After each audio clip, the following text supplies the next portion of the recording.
সাবেক নির্বাচন কমিশনারকে এম নুরুল হুদাকে গ্রেপ্তার করা হয়েছে। মুক্তিযুদ্ধের চেতনা বিরোধী কোনো শক্তি যেন রাষ্ট্র ক্ষমতায় আসতে না পারে সেদিকে সবাইকে সজাগ থাকার আহ্বান জানিয়েছেন রাষ্ট্রপতি মোহাম্মদ শাহাবুদ্দিন। তাহলে আমাদেরকে আর কেউ দাবায় রাখতে পারবে না। ও যে স্বৈরাচার সৃষ্টি করছে এটা ওর উপহার, ও স্বৈরাচার সৃষ্টি করতে পারবে না। একেবারে নির্লজ্জ, নোংরা, মানে সমাজের কোনো রীতিনীতির তোয়াক্কা করে না। যুক্তিতে বিনা তদন্তে পাইকারি হারে কাউকে গ্রেফতার করবো না, নাম থাকলেই গ্রেফতার করে ফেলতে হবে, এটা কিন্তু আইনেও নাই। আদারওয়াইজ একজন পুলিশ অফিসারের আইন অনুযায়ী কখনোই এটা গ্রেফতার করার কথা নয়। মব জাস্টিস এটা হলো কোনো অবস্থায় গ্রহণযোগ্য না। ওনার সাথে যে একটা খারাপ দেখছেন ইচ্ছি পাঠায় দিছে, এরও কোনো অবস্থায় গ্রহণযোগ্য না। সারজিৎ এবং হাসনাত আব্দুল্লাহ তাদের বিচার হওয়া উচিত, খুব কঠিন বিচার, এবং এটা হবে, এটাই আমরা চাচ্ছি। এদের জন্য সেই ফাঁসি যথার্থ কার্যকর বা যথার্থ না, এর চাইতো আরো কঠিন কি শাস্তি হতে পারে, গবেষকদেরকে বের করতে হবে। জামাতকে 1 বছরের জন্য দায়িত্ব দিয়ে দেখেন, ঠিক আছে, পুরা বাংলাদেশের সমস্ত জামাত লিমিটেড কোম্পানি বানায় ফেলবে, ঠিক আছে, এবং বাংলাদেশের মানুষ প্রচুর পরিমাণে বঞ্চিত হওয়া শুরু করবে, কর্মসংস্থান দিক থেকে, ব্যবসা বাণিজ্য সব কিছু দিক থেকে। সাবেক প্রধান নির্বাচন কমিশনারের সাথে যে ধরনের ব্যবহার হয়েছে এবং আদালতে তার প্রতি যে আচরণ করা হয়েছে, এটা নিঃসন্দেহে দুঃখজনক, এবং আমরা মনে করি যেই এই ঘটনার সাথে জড়িত থাক তার দৃষ্টান্তমূলক শাস্তি হওয়া দরকার। আইনানুগভাবে তাদের বিচার হোক, কিন্তু আইন বহির্ভূতভাবে কেউ তাদের সাথে অসদাচরণ করবে এই ধরনের কোনো নীতিতে বাংলাদেশ জাতীয়তাবাদী দল বিশ্বাসী নয়। সারজিৎ এবং হাসনাত আব্দুল্লাহ তাদের বিচার হওয়া উচিত, খুব কঠিন বিচার, এবং এটা হবে, এটাই আমরা চাচ্ছি। এদের জন্য সেই ফাঁসি যথার্থ কার্যকর বা যথার্থ না, এর চাইতো আরো কঠিন কি শাস্তি হতে পারে, গবেষকদেরকে বের করতে হবে। আজকে দেখলাম চিলড্রেন পার্টির লোকজন আজকে তারা বিনিময় চাচ্ছে, তারা কথায় কথায় বলে তারা আন্দোলন সংগ্রাম করেছে। তোমরা একদিন হারুনের হোটেলে গিয়েই দেখলাম ভেবাচাপা দিয়ে মোটামুটি আন্দোলন প্রত্যাহার করলা। শেখ হাসিনার কথায় সারজিৎ এবং হাসনাত আব্দুল্লাহ তারা বললো যে কাউকে সুযোগ নেওয়া দেওয়া যাবে না, আমরা হলে কোঠা আন্দোলন করতেছি, এখানে এক দফা আন্দোলন আমাদের না, এইটা ভয় পেয়ে গেলা। আজকে অনেকগুলো দল নিবন্ধন চাচ্ছেন, সেই নিবন্ধনের একটি দল মার্কাও চেয়েছেন শাপলা। আমি অবাক হই, এরা কি রাষ্ট্র চাচ্ছে, রাষ্ট্র ক্ষমতা চাচ্ছে, তারা কি সরকার গঠন করতে চাচ্ছে, এই রাষ্ট্র এই ফ্যাসিস্ট হাসিনার মতো চালাইতে চাচ্ছে? আমি কালকে এই সাক্ষাৎকারটা পুরো দেখলাম এবং টিভি চ্যানেলে বিভিন্ন নিউজ দেখলাম। এনসিপি বলেছে যে তাদের 1 নম্বরে পছন্দ হয়েছে শাপলা, এবং শাপলা পাবে, যেটা একটা রাষ্ট্রীয় প্রতীক এবং জাতীয় প্রতীক, আবার জাতীয় ফুল, আবার রাষ্ট্রীয় প্রতীক। আমাদের বাংলাদেশের রাষ্ট্রের মনোগ্রাম হচ্ছে শাপলা। সেই শাপলাকে যদি কেউ দলীয়করণ করে দলে নিতে চায়, এর চাইতে লজ্জাজনক কিছু থাকতে পারে না। এরপরে আমি এটার সাথে সাথে বলবো যে নির্বাচন কমিশন আপনারা দায়িত্বে, যদি ডক্টর মোহাম্মদ ইউনূস আপনাদেরকে কোনো ইঙ্গিত দেয়, আমার মনে হচ্ছে না দিবে না, এই মার্কাকে কোনোভাবে কাউকে দেয়া যাবে না। এরপরে দেখলাম তাদের একজন লোক নাসিরউদ্দিন পাটোয়ারি, সে বলল যে আগামীতে আমরা সরকার গঠন করব, 300 আসন ওনরা পাবে। বাহ, কি কথা! এই কথা কি কেউ বলতে পারে? আপনি বলতে পারেন? আমাদের বিএনপির ভারপ্রাপ্ত চেয়ারম্যান মহোদয় তারেক রহমান, আপনারা খেয়াল করবেন, এই 16-17 বছর আন্দোলন করেছে, একটি কথা তার মুখ থেকে খারাপ বের হয়েছে কিনা? আপনারা সাংবাদিকরা যখন তার কার্টন দিয়েছেন ব্যঙ্গ করে, উনি সেটা হাসি মুখে মেনে নিয়েছে যে আপনাদের এই কার্টন আমাকে শিক্ষা দিবে। এবং আপনারা দেখেছেন জামাতের আমির 2 বার বলেছে যে 36 জুলাই আন্দোলনের মহানায়ক হচ্ছে তারেক রহমান, প্রধান ব্যক্তি হচ্ছে তারেক রহমান, কিন্তু উনি বলেছে, একবারও বিএনপিকে বলতে মানা করেছে যে আমরা এটার সাথে, যে আমাদের এটা না, এখানে ছিল ছাত্র জনতা, এবং ওই 24-এ শেখ হাসিনা নির্বাচনে যারা গেছে তা বাদে সকল রাজনৈতিক দলের ভূমিকা ছিল, এই কৃতিত্ব সবাই, এটা কারো একার না। কিন্তু তিনি বলতে পারতেন। আবারও বলেছেন যে আমি আপনাদের ভোটের অধিকারের জন্য আন্দোলন করতেছি, আপনারা সহযোগিতা করেন, আপনারাও থাকেন, আপনার ভোট আপনি দেবেন, যাকে খুশি তাকে দেবেন, আপনার ইচ্ছা মতো দিবেন, আমাকে দিতে হবে এমন কোনো কথা না। আমাদেরকে নির্দেশ দিচ্ছে মানুষের দ্বারে দ্বারে যান, প্রত্যেকটা স্থানে যান, গিয়ে তাদেরকে ভোটের আবেদন করেন, অনুরোধ করেন, প্রার্থনা করেন। তারা যদি আপনাদের প্রতি খুশি হয় তাহলে ভোট দিলে আমরা সরকার গঠন করতে পারবো।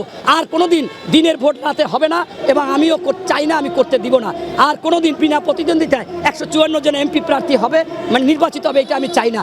আমি চাই না গরু ছাগল ভোট দেবে, মরা মানুষ ভোট দেবে, এটা আমি চাই না, এবং মরা মানুষের ভোটও আমি চাই না। তাই এরকম একজন ব্যক্তি যে প্রতিনিয়ত মেসেজ দিয়ে যাচ্ছে, এবং আমরা ক্ষমতায় কিন্তু নাই, যেতে পারবো কিনাও জানি না, যদি জনগণ চায় আমরা যাব, জনগণের কথা শুনবো। অথচ আজকে দেখলাম যে যারা আপনার মনে করেন যে ইতিমধ্যে হয়তো বা 30-35 জনের এমপি প্রার্থী নির্বাচিত করতে পারতেছে না যে কাকে দিবে, তারা 300 আসন পাবে, সরকার গঠন করবে, তাদের দেশের যে প্রতীক বাংলাদেশকে যারা চিনে যে এটা দিয়ে সেই প্রতীক, শাপলা প্রতীক তাদেরকে দিতে হবে। আমি অবাক হই, হতবাক হই। এরা নাকি আন্দোলন করেছে ন্যায়ের পক্ষে। এদের আন্দোলনে আমরা দেখেছিলাম হকার, শ্রমিক, গৃহিণী, আপনার ছোটোখাটো ব্যবসায়ী, পাঠাও চালক, আমার মতো খেটে খাওয়া মানুষ, এরা এসেছিল যে এরা ন্যায় প্রতিষ্ঠা করবে। তাই তাদেরকে পানি কিনে দিয়েছে, পাউরুটি কিনে দিয়েছে, পোয়াটা কিনে দিয়েছে, বিস্কিট কিনে দিয়েছে। তারা চেয়েছিল দেশে বাজার দর নিয়ন্ত্রণ হবে, সুশাসন থাকবে, সুনীতি থাকবে, সুবিচার থাকবে, দুর্নীতি থাকবে না, ঘুষ থাকবে না, আইন শৃঙ্খলা বাহিনী যথার্থ কাজ করবে। আর আজকে দেখি সেই সমস্ত জায়গায় এরা বসেই আপনার এই কাজগুলো করতেছে। আপনারা দেখেছিলেন যে বাংলাদেশে 1952 সালে ভাষা আন্দোলন করেছে, অনেকে পঙ্গু হয়েছিল, শহীদ হয়েছিল, বিনিময় কিছু চাইনি। আপনারা 71 সালে দেখেছেন স্বাধীনতার ঘোষণা দিয়ে একজন মেজর সেই জিয়াউর রহমান স্বাধীন হওয়ার পর ব্যারাকে ফিরে গেছে, স্বাধীন বাংলাদেশের যিনি রাষ্ট্রপতি ছিলেন, সর্বোচ্চ খেতাব বীরোত্তম খেতাব দিয়েছেন। ওই সময় 30 লক্ষ লোক শহীদ হয়েছে, পঙ্গু হয়েছে, আহত হয়েছে, তারাও কিন্তু বিনিময় কিছু আমরা আন্দোলনে করেছি, আমরাও কিন্তু চাইনি। আজকে দেখলাম চিলড্রেন পার্টির লোকজন আজকে তারা বিনিময় চাচ্ছে, তারা কথায় কথায় বলে তারা আন্দোলন সংগ্রাম করেছে। বাবারা, তোমরা কয়টা মামলা খেয়েছো, তোমরা কয়টা গুলিবিদ্ধ হয়েছো, তোমাকে কয়দিন রিমান্ডে নিয়েছে, তোমাদের কয়দিন সেই আয়নাঘরে নিয়েছে, ডিজিএফআই নিয়েছে, তোমরা একদিন হারুনের হোটেলে গিয়েই দেখলাম ভেবা ছাবা দিয়ে মোটামুটি আন্দোলন প্রত্যাহার করলা। আর এর আগে একবার শেখ হাসিনার কথায় সারজিৎ এবং হাসনাত আবদুল্লাহ তারা বললো যে কাউকে সুযোগ নেওয়া দেওয়া যাবে না, আমরা হলে কোঠা আন্দোলন করতেছি, এখানে এক দফা আন্দোলন আমাদের না, এইতে ভয় পেয়ে গেলা। আর আমরা বছরের পর বছর, আমি একাধিকবার গুম হয়েছি, আমি আয়নাঘরে গিয়েছি, আমাকে টিভি নিয়েছে, আমাকে পায়ে গুলি করে পা ভেঙে দিয়েছে, এত কিছু করার পর জেলে গিয়েছি, কখনো কিন্তু আমরা এরকম নত হয়নি। তারপর আজকে বড় বড় কথা, রাষ্ট্রকে নিয়ে তোমরা খেলছো, রাষ্ট্রের প্রতীক চাচ্ছ, দুঃখজনক। এখান থেকে ফিরে আসো, তোমরা যদি রাজনীতি করতে চাও জনগণের কাতারে আসো, ন্যায়ের পথে আসো, সকলের সাথে সমান অধিকারে আসো, অন্য দল যে সমান যে অধিকার চাবে সেইটা করো, এটাই হচ্ছে আমার মূল কথা। ধন্যবাদ। এখন আমি যদি আপনাদেরকে এক কথায় বলি যে বিশ্বে যদি কোনো অপরাধীর শাস্তি সর্বোচ্চ ফাঁসি হয়ে থাকে, তবে এদের জন্য সেই ফাঁসি যথার্থ কার্যকর বা যথার্থ না, এর চাইতেও আরও কঠিন কি শাস্তি হতে পারে, গবেষকদেরকে বের করতে হবে।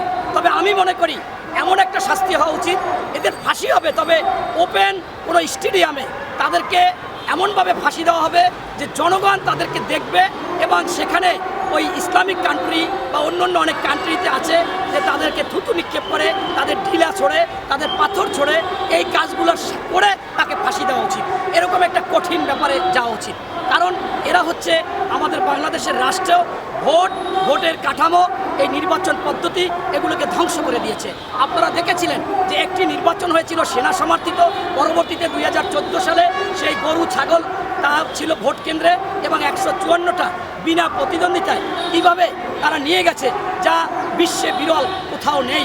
এবং পরবর্তীতে আপনারা দেখেছেন দিনের ভোট রাতে করেছে, আবার নির্লজ্জভাবে ওই সময় বলেছে মিথ্যা। পরবর্তীতে আপনারা যখন সাক্ষাৎকার আনতে পেয়েছেন তখন বলছেন যে আর কখনো দিনের ভোট রাতে হবে না, মানে অর্থাৎ উনি এটা করেছে, প্রমাণিত। এরপর দেখলেন যে শেষে এই দামি স্বামী নির্বাচন, যেখানে মানুষ নির্বাচন বর্জন করেছে।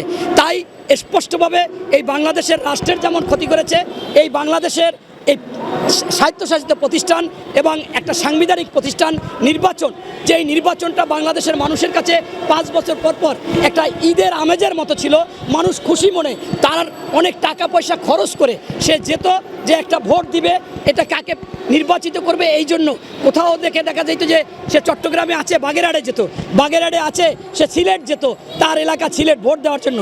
সেই জিনিসগুলোকে এই 3টা নির্বাচন কমিশন ধ্বংস করে দিয়েছে, এবং তাদের বিচার হওয়া উচিত, খুব কঠিন বিচার, এবং এটা হবে, এটাই আমরা চাচ্ছি।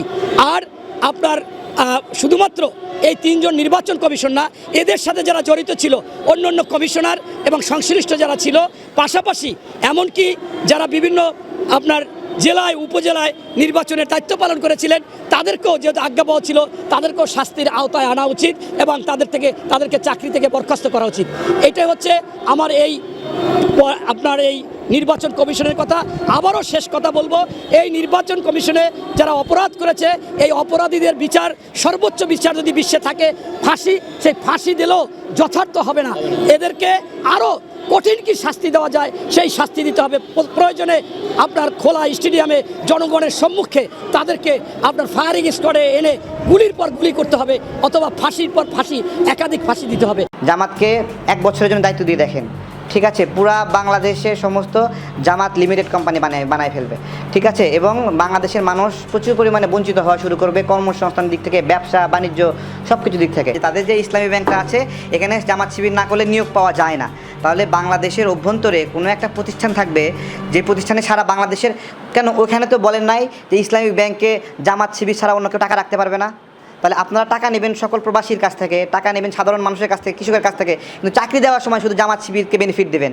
তাহলে আপনি শুধু জামাত শিবির দিয়ে ওই ব্যাংক চালান, শুধু জামাত শিবিরের আমানত নেন। জামাতের প্রতি আহ্বান যে এই যে সারা দেশে আপনাদের ব্যাংক প্রতিষ্ঠানগুলোতে আছে, এগুলোতে আপনারা এই নীতি নিতেই পারেন না যে আপনাদের এখানে কাজ করতে হলে, চাকরি করতে হলে শুধুমাত্র শিবির করতে হবে বা ইয়ে করতে হবে।